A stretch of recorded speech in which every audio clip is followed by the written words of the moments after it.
González publica su cesárea y hay una controversia porque Proyecto Dignidad dice, mira, es que lo que pasó no es lo que Jennifer dice que pasó. César Vázquez dice, lo que pasó es esto. Jennifer González dice, no, no, no, lo que pasó fue esto otro. Y en esas versiones está el licenciado Guillermo San Antonio Hacha, que dice una versión bastante parecida a la de Jennifer González, pero dice el doctor César Vázquez que esa conversación, que no estaba en ese momento Guillermo San Antonio Hacha, que en el momento que ocurrió realmente no fue el momento que cree Guillermo San Antonio. Y que esa conversación entre ellos dos, lo que se da es que hay un intento del doctor César Vázquez de básicamente pedirle excusas a Jennifer González por haber sido malinterpretado. Esa es la versión del doctor César Vázquez, que él trató de explicarle el que él pues veía una situación compleja como médico en el útero. Simultáneamente, Jennifer González dice que ella le ripostó, diciéndole básicamente que usted es un insolente y demás. Y entonces, pues pasa toda esta controversia. La senadora Keren Riquelme dice que tiene que activarse la Procuraduría de la Mujer para hacer investigaciones. Todo ese proceso, obviamente, convirtiendo esto en algo masificado. Entonces, los partidos minoritarios han empezado a no decir públicamente, pero es obvio lo que están haciendo, decir, mira, digo, en el caso Proyecto Unidad lo dijo directamente, el PNP se indigna de forma bien acomodaticia, porque no se indignó cuando el director de campaña de Jennifer González, pues tuvo su situación en su hogar. Y es lo que, o sea, es lo obvio que están diciendo, no están diciendo, pero lo están diciendo. Y lo mismo pasó con Calixto Negrón, que dice, mira, pero ¿cómo tú te pones de hablar de estos temas? Y tú sabes, aquí no vamos a sacar el historial del PNP y los asuntos con el tema de en contra de la mujer. O sea, Jennifer González publica su cesárea después de esto. La verdad es que le ha sacado un millaje político enorme a esto, ¿no? Y que el tema que se discute es este y no ¿verdad? La fiscalización que se supone que ocurra de la figura que ha tenido acceso al poder, porque mucha gente dice, pero Jay, pero ¿y por qué no fiscalizan igual a Juan Dalmau? Juan Dalmau ha estado en el poder, ha tenido acceso a los recursos. O sea, yo quisiera sacar los escándalos, pero ¿cuáles son? O sea, pues más allá de que sí era un empleado de la Comisión Estatal de Elecciones y el junte falocrático, que fue un asunto de un chat del PIB. ¿Cuál es? O sea, ¿qué más? Vamos, o sea, ¿qué más voy a sacar de esa información? ¿Cuál es el otro escándalo?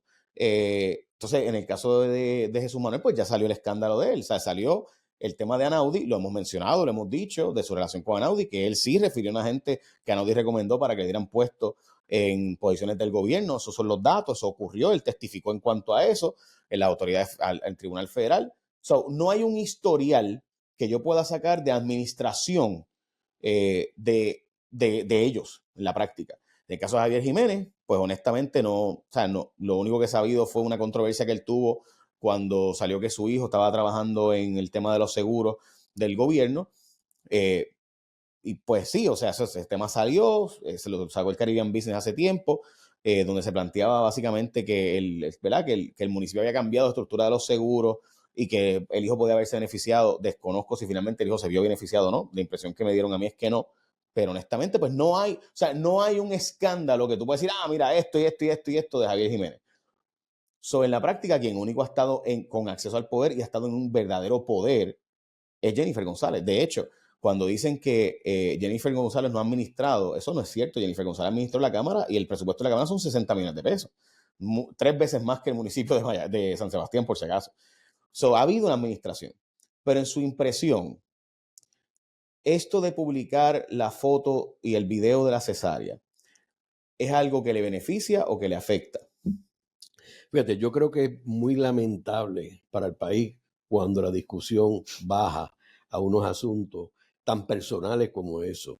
Yo creo que ella debió haber pasado con ficha y no haber bajado a ese nivel, tratándose de ella, que es mujer, etcétera. Yo creo que los señalamientos y eso están fuera de lugar, en términos de que es la cuestión personal y aquí yo siempre he sido muy crítico de cuando se mezcla la cuestión personal con la cuestión profesional, si no están relacionados y si no hay un caso de violaciones como la cuestión de violencia doméstica, eso es otro issue.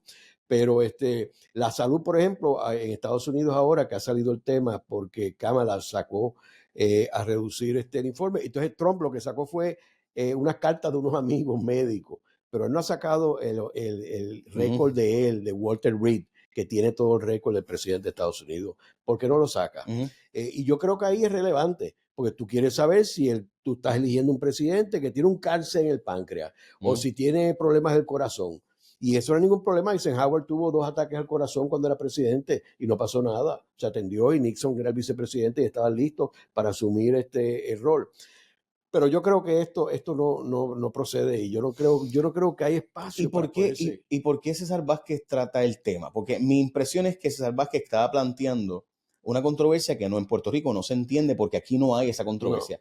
En Estados Unidos sí. En Estados Unidos esta controversia del IVF, de la fertilización in vitro, es un tema de los embriones. Varios estados están prohibiendo, después de caso Roe versus Wade, están planteando que ellos no creen en, ¿verdad? Algunos grupos religiosos que entienden que esto es jugar a la cocreación, que esto de vientre subrogado y de IVF y de métodos alternos para procrear, ¿verdad? De forma asistida o fertilización in vitro, pues es una forma de jugar a ser el creador. Y por tanto, ellos no creen que deba hacerse eso porque comercializar con la creación de la vida, pues debería ser ilegal. Y hay estados que han planteado ilegalizarlo al punto de que tuvo que el gobierno fuera a intervenir porque iban a destruir unos embriones en unos estados.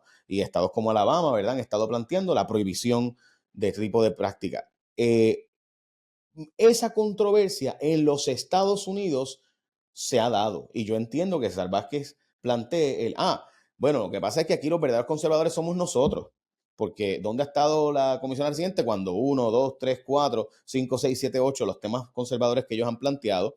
O sea, ¿dónde está? Si de verdad es tan republicana, ¿verdad? Pues ¿dónde estuvo la desregulación del mercado cuando fue presidente de la Cámara? ¿Dónde estuvo? Y ese tipo de fiscalización yo lo entiendo. Si somos tan conservadores, ¿dónde estuvo la legislación para requerir que en Puerto Rico hubiera más regulación sobre el tema del aborto? No ocurrió esa legislación. ¿Por qué cuando el proyecto aquel el tema ¿verdad? Del género en el gobierno de Puerto Rico y demás de Waldemar Quiles, pues ella no votó, ella fue la única del PNP que no votó, de hecho, o votó en contra a un proyecto conservador. Y así por el estilo. Yo esperaría ese tipo de conversación, pero este tema de meterte en el tema del embarazo de ella para decir que ella no es una verdadera conservadora, me parece que lo que hizo fue ayudarla. Yo creo que al final, ella no me hubiera metido, como te dije, porque es bajar el nivel del discurso, pero obviamente si no hay otros temas para hablar, pues quizás Pero es es que a ella le conviene que conveniente. este es el tema. O sea, Por eso, ella prefiere hablar de esto antes de hablar de las otras por cosas. eso, pero no es lo que debería ser. ¿Ok? Pero yo veo ese factor y coincido contigo que al final esto le beneficia a ella más políticamente que hacerle daño. ¿Y por qué en Puerto Rico la gente que se llama conservadora no actúa como los conservadores del resto del mundo? Porque en Puerto Rico lo que ocurre con los conservadores es que terminan, o sea, es que el gobierno resuelva. O sea, el concepto conservador para mí es bien bluff, porque en la práctica, o sea, Puerto Rico no legisló, hace 800 años Puerto Rico podía legislar el tema del aborto y regularlo hace mucho tiempo, aún estando Roe versus Wade sin revocarse, después de Dobbs ni hablar. Pero antes, y no lo hicieron, el PNP nunca lo hizo. Y podían hacerlo, podía haber regulaciones mucho mayores después del caso de Casey y Planned Parenthood. O sea que pudieron haber hecho mucho más de regulación del mercado si son de verdad conservadores, si son de verdad, ¿verdad? Del mercado. Pero esa no es la fiscalización. O sea, yo no escucho a Proyecto Unidad con esa fiscalización al revés. Es como que pues son corruptos. Ajá, pues eso ya eso todos lo sabemos. Ajá, ¿cuál es? O sea, ¿dónde están las credenciales del verdadero conservadurismo? No las veo. Yo creo también que aquí hay una confusión completa en términos del concepto conservador y liberal, izquierda y derecha. Yo le comentaba a alguien, o sea, cuando tú pones la figura de Luis Muñoz Marín y Pedro Albizu Campos, ¿cuál tú crees que era el conservador? Ok, religiosamente, Pedro Albizu Campos. El nivel de No, religión. no, pero como conservador, persona conservadora. ¿Y quién era el liberal? El liberal era Muñoz Marín Muñoz Marín, sí. y el conservador era Pedro Sí, Albizu Campos. y por mucho. Pero la imagen no es Es esa. al revés. Porque la gente asocia la cuestión de liberal, cuestión izquierdista, cuestión de violencia, pues eso era Pedro Albizu Campos. Y entonces Pedro Albizu Campos era un católico, practicante, Muñoz todo lo contrario. Y entonces Albizu era había sido teniente del ejército de Estados Unidos. Muñoz nunca fue al ejército. Albizu tenía 2 doctorados de Harvard. Muñoz no se graduó de la universidad. Uh -huh. Albizu tenía una esposa y 4 hijos. Muñoz tenía una esposa y otra que no era esposa, que era madre de sus hijos. O sea, que eran unas situaciones completamente distintas. Sin embargo, la imagen del conservador es Muñoz. Por eso es que te digo que esto es un juego bastante complicado. Si lo limitas a la cuestión de religioso, pues el proyecto Dignidad, esa es su base principal. Y yo creo, como tú dijiste ahorita, que el Partido Popular está perdiendo de esa base conservadora, religiosa. Se le está yendo al proyecto Dignidad, particularmente a los conservadores que no tienen problema con la cuestión de la estadidad, aunque el proyecto Dignidad no ha usado la pancarta de la estadidad como un war cry de ese partido.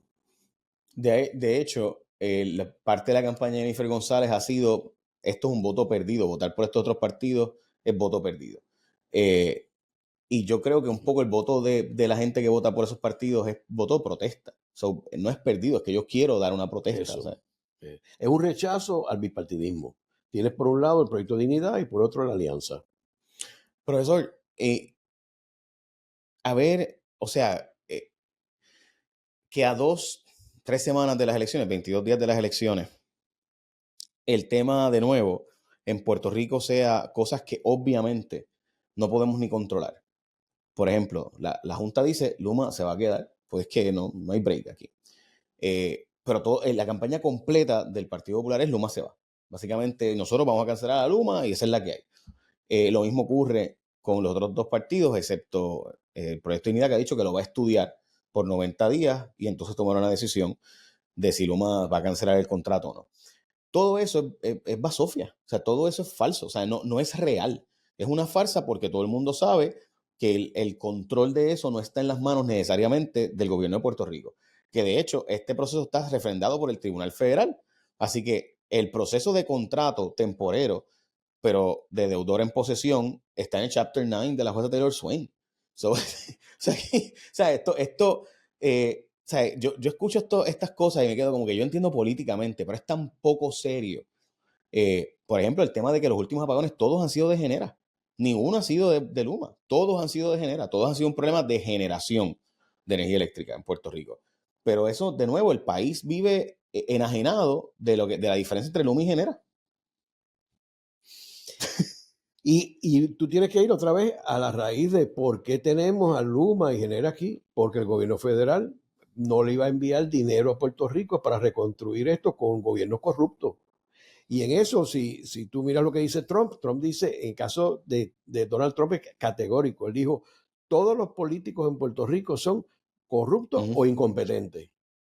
Me gustaría preguntarle a Jennifer, como él es el líder de su partido, en cuál de los grupos ella se encuentra, porque eso fue lo que él dijo. Él no dijo casi todos, él no dijo la mayoría, él dijo todos los políticos de Puerto Rico son corruptos e incompetentes, que yo no estoy de acuerdo con eso. Yo podría decirte que un buen por ciento, pero decirlo así categóricamente, sin ninguna prueba. Y las expresiones de Anaíma Rivera la hacen diciendo que va a sacar la Junta y drogar promesa.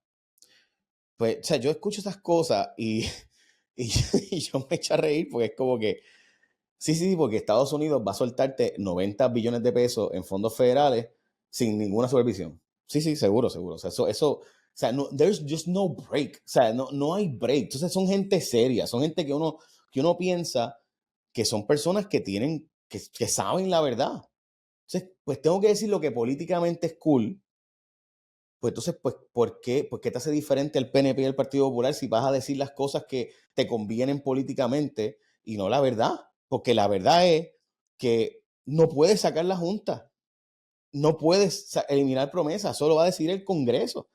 Y ni siquiera el Congreso ha tocado el tema de Puerto Rico ni con la vara más larga. O sea, el tema de Puerto Rico es, mira, yo pienso que lo que hicieron fue lo mismo que hacen los papás cuando vienen los hijos a pedirle, mira, toma 20 pesos y vete para el cine. O sea, toma 20 pesos y vete. O sea, es el mismo estilo, es la misma cosa. Mira, aquí tienes promesa y resuélvete tú. Porque yo no sé cómo resolverlo. Porque evidentemente el Congreso no sabe qué hacer con Puerto Rico. Oye, Jay, esto me recuerda a mí una campaña en el 1992 de Pedro Rosselló contra Victoria Muñoz y aquel famoso debate donde el sistema de salud, que era desmantelar el sistema Arbona que estaba, ¿verdad? Y que Puerto Rico lo pudiera hacer. Y Pedro Rosselló decía, se puede. Y Victoria decía, no se puede. Y él decía, sí se puede. Y él decía, no se puede. Al final, la gente se fue con Pedro Rosselló, porque creía que en alguien que se podía, y obviamente en los años demostró que no se pudo. Y llevó la razón, el inicio de la quiebra de Puerto Rico fue el plan de salud que Sí, incorporó. darle mantenimiento a esa obra y lograr fondear, darle los fondos a la reforma de salud, quebró al gobierno de Puerto Rico. O sea, eran 400 millones de pesos al año en déficit. Entonces, en la política, el juego de la política es ese, es el tú prometer, ves los políticos que obviamente tienen más credibilidad, o los que mienten abiertamente, que rompen todo el récord de data check de los medios de Estados Unidos, que es Donald Trump. Y sin embargo, mira lo que hablábamos al principio, mira cómo él ha ido recuperando, a pesar de todo lo que dice, es mentira. Sí, la verdad es secundaria. O sea, el asunto es la percepción, es más importante que la verdad. Sí. O sea, entonces, pues, y los datos ahí empíricos, o sea, y lo sabemos, pero no importa, la narrativa es, y de nuevo, yo pienso que gran parte del electorado simplemente está desconectado, vive en Netflix, vive en Hulu, vive en YouTube, vive en otras esferas, en Max, o sea, y esa realidad hace que gran parte de los temas el electorado nunca ni se entere. Por ejemplo, yo estaba ayer en un brunch y la persona y ocurrió un apagón. Ah, María, Luma, dice.